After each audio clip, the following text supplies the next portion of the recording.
Alright, Nito Tito, co-creator of Monkey Wrench, I shall do as you demand. And also, alright fanbase I have been neglecting for 2,000 subs, I will also do as you demand. Honestly, Zeurel, he was always one of the better animators.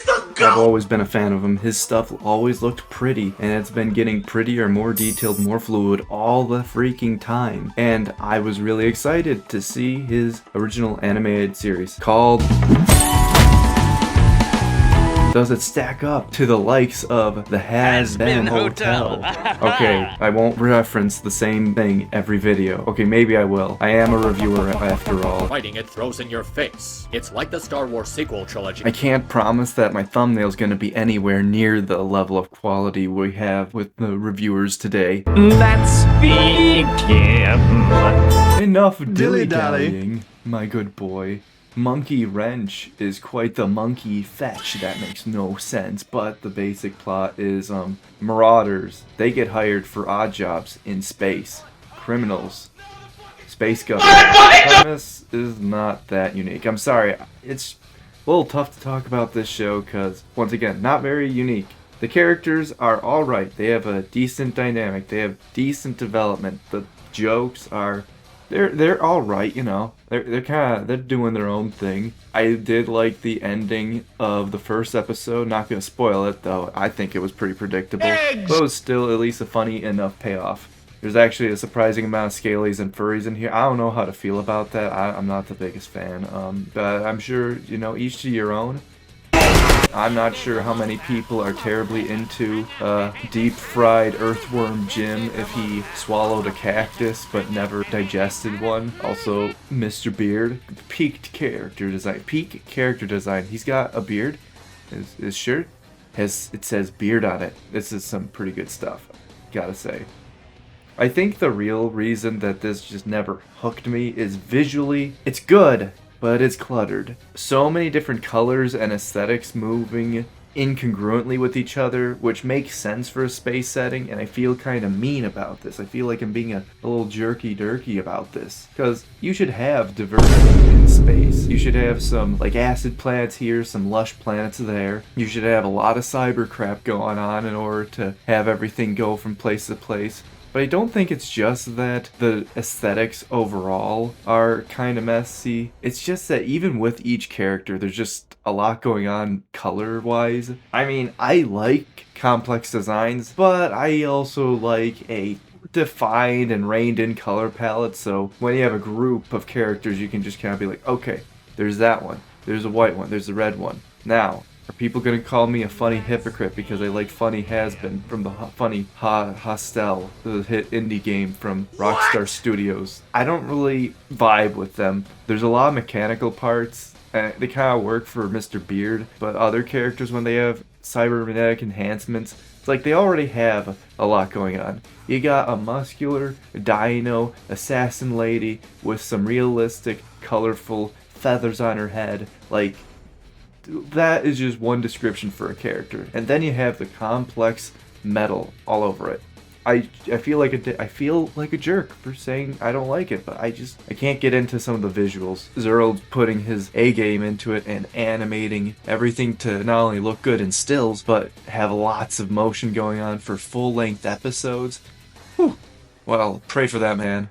Pray for that man, pray for his team. That is a lot of hard work. You gotta pray for him. In terms of the plot, I think episode 1, it's a pilot. Episode 2 wasn't as forgettable. I like the plot a lot more. The plot is a pretty cool plot, not gonna lie. However, it was still predictable, which predictable doesn't mean bad. Predictable is bad if it's banking on a plot twist.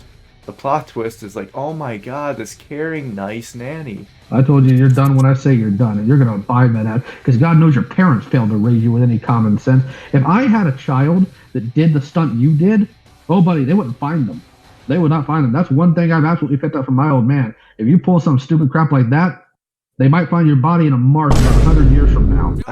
Who could be the bad guy? The sooner we get these Lythop creatures off-world to safety, turns out she's evil. And that's also another thing with plot twists in general. You can mess up and you can not mess up plot twists in many, many ways. Insert another forced Last Jedi reference, even though I've never seen the movie because it is written by law that every reviewer must reference that movie. Here's my actual analysis, just from my own perspective. When it comes to writing plot twists, the biggest sin you can commit is you only have a plot with a plot twist. A lot of the times writers make this mistake. You have an entire episode, even if there's some minor plots and conflict going on, like a little fetch quest, that's not that much of a conflict, especially in an action show. So not only do you kind of know that the nice character is going to turn out to be evil, but you also kind of have an entire episode where nothing is really building up or happening, except on rewatch. Afterwards, you then realize there is a conflict that's enough to fill out a story. Woohoo!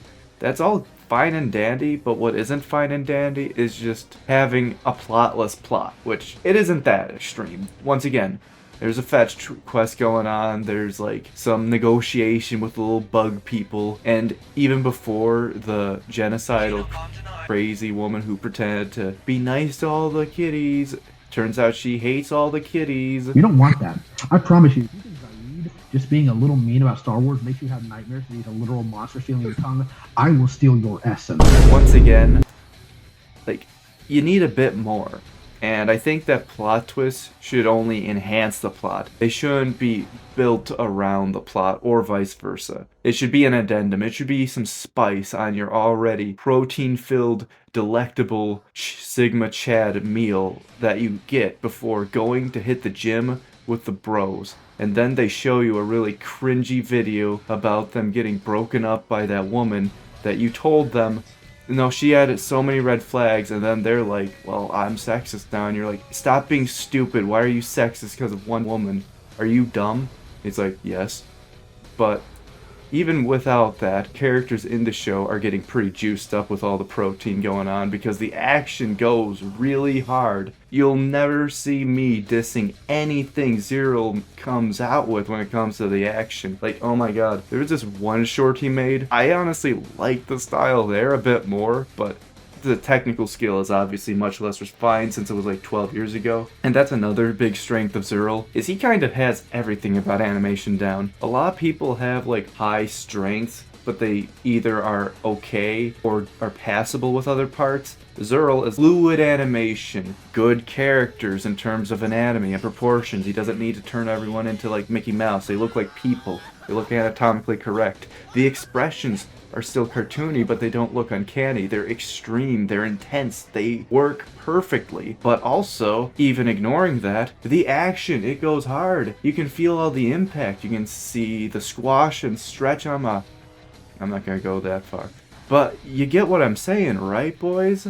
Like, it looks great. I'd be a little more drawn to this show. Once again, I've only seen the first 2 episodes. I know there was a third. I should probably have watched that before making a review. You can diss me for that one. That would be completely fair. But I also think that if I were to improve one thing with Zeurel's show, it'd be 2 things. One, I'd make the plots, if you're gonna have them be like a little tropey, at least don't build them around plot twists and focus more on character building, because no matter how many times you see a character arc, it's gonna be engaging, it's gonna be beautiful, it's gonna be majestic. Oh boy, it is gonna be some good stuff. Second thing though, is the aesthetics. Zeurel is such a great artist, but this is like the first time I'm seeing a world Zeurel makes. I'm seeing characters Zeurel makes, and it's just not vibing with me. I think there's just a little much going on. You can't really change the character designs at this point, and they're not bad. I think when it comes to background characters, just environments in general, you kind of stick to one palette a bit more. A little less cluttered with the colors. Otherwise, I think this show, it's got a lot of potential. It feels very different than a lot of the other shows. It doesn't feel as mopey-dopey, but it also doesn't feel like really try-hard edgy.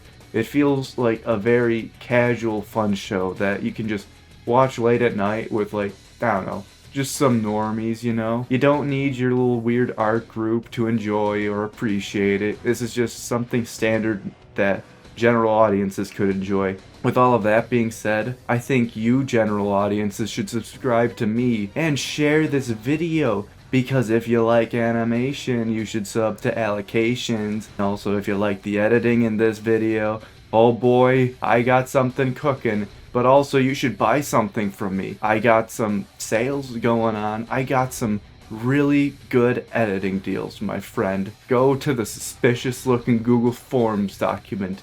So please, give me the goods and I'll give you a future. Because in this economy, like, the normal jobs, they're not being normal right now. All they're doing is like, oh, you completed your bachelor's degree? Oh my god, I'm going to give you 15 an hour and maybe contact you if you fail to get something back from 30,000 other applications you've created. Meanwhile, you look online and you see like a million different children who are getting rich off of slopping stuff together, and it's like, dog, give me some of that pie.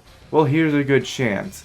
I'll help you get some editing done so you can get less fretting done and get more of that dough, yo. Bye, y'all.